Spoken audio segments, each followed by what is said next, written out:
जिंदगी के सफर में गुजर जाते हैं जो मकाम, वो फिर नहीं आते, वो फिर नहीं आते। लोग मिलते हैं, फूल खिलते हैं, लोग मिलते हैं, मगर पतझड़ में जो फूल मुरझा जाते हैं, वो बहारों के आने से खिलते नहीं। कुछ लोग जो मिलकर बिछड़ जाते हैं, वो हजारों के आने से मिलते नहीं। भले भले चाहे कोई पुकार करे उनका नाम, वो फिर नहीं आते, वो फिर नहीं आते। नमस्ते दोस्तों, आदाब, सत श्री अकाल। मैं आपका दोस्त महबूब अली, और मैं आज आपको एक बहुत सी प्यारी चीज़ जिसको हम बायोमेडिकल वेस्ट के बारे में जानते हैं। जितने भी प्रकार के कचरे होते हैं जिसको हम घरों के अंदर डस्टबिन के अंदर डालते हैं, बाहर मोहल्ले के अंदर डस्टबिन के अंदर डालते हैं। जो कचरे वाली गाड़ी है वो लेने के लिए आती है मोहल्लों के अंदर, गांव के अंदर, शहरों के अंदर। इन सब चीज़ों के बारे में आपको बताने जा रहा हूँ। अब हॉस्पिटल के अंदर कोई भी प्रकार की बायो मेडिकल वेस्ट है, कोई भी चीज़ है, उसको हम कैसे उसका निस्तारण करते हैं, उसको कैसे आगे भेजते हैं, किस प्रकार उसका निस्तारण होता है, उसके बारे में मैं आपको बताना चाहता हूँ।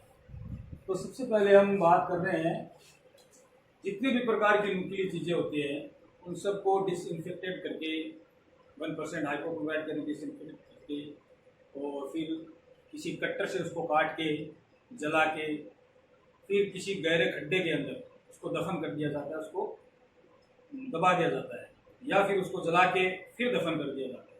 ये WHO की गाइडलाइन के अनुसार सारी की सारी चीज़ें, WHO की जो गाइडलाइन है जो हर साल नई आती है, नए नियम आते हैं, उनके अनुसार की जाती है। उसके बाद मैं आपको बताने जा रहा हूँ, जैसे मैंने आपको पिछले वीडियो के अंदर बताई थी कि नुकीली चीज़ों को उसका निस्तारण करने के लिए एक पिन आता है ऑटोमेटिक, जैसे लॉक किया हुआ पिन आता है, उसके अंदर जो सीरीज की अगले वाली नीडल है उसको डाल देते हैं।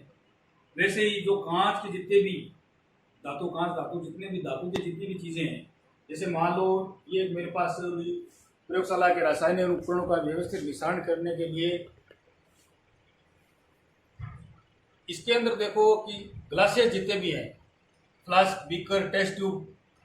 इन सब को 1% सोडियम हाइपोक्लोराइड के अंदर हम क्या करते हैं, 30 मिनट तक भिगोते हैं। और भिगोने के बाद में जो भी कांच की चीज़ें हैं, कीटाणुनाशक उनको तो बाहर निकाल लेते हैं, और पानी को जो CTF उसके अंदर डाल देते हैं, या गहरे खड्डे के अंदर डाल देते हैं। वैसे ही जैसे कांच के बर्तन, जैसे मलेरिया का टेस्ट किया जाता है, HIV का टेस्ट किया जाता है, जितने भी प्रकार के टेस्ट किए जाते हैं, उनसे जो कांच की चीज़ें जितनी भी निकलती है, उन सब चीज़ों को 1% हाइपोसोडियम क्लोराइड के अंदर 30 मिनट भिगोते हैं। फिर कीटाणु शोधन पात्र के अंदर जितने भी जैसे कांच की चीज़ें, उन सबको निकाल के और गहरे खड्डे के अंदर डाल दिया जाता है, और पानी को बहा दिया जाता है किसी खड्डे के अंदर। और जो प्लास्टिक के कप आते हैं, जिससे यूरिन की जांच होती है, कफ की जांच होती है, तो उनको भी 1% हाइपोक्लोराइड के, ये क्या है कि हाइपोक्लोराइड सबसे ज़्यादा बैक्टीरिया को मारता है, और लेबों के अंदर सबसे ज़्यादा यूज की जाने वाली चीज़ 1% हाइपोक्लोराइड ही है। और इसका यूज़ करके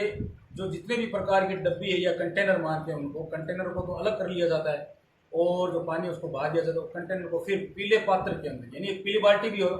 मेडिकल हॉस्पिटल के अंदर या मेडिकल लाइन के अंदर होती है, एक काली बाल्टी भी होती है,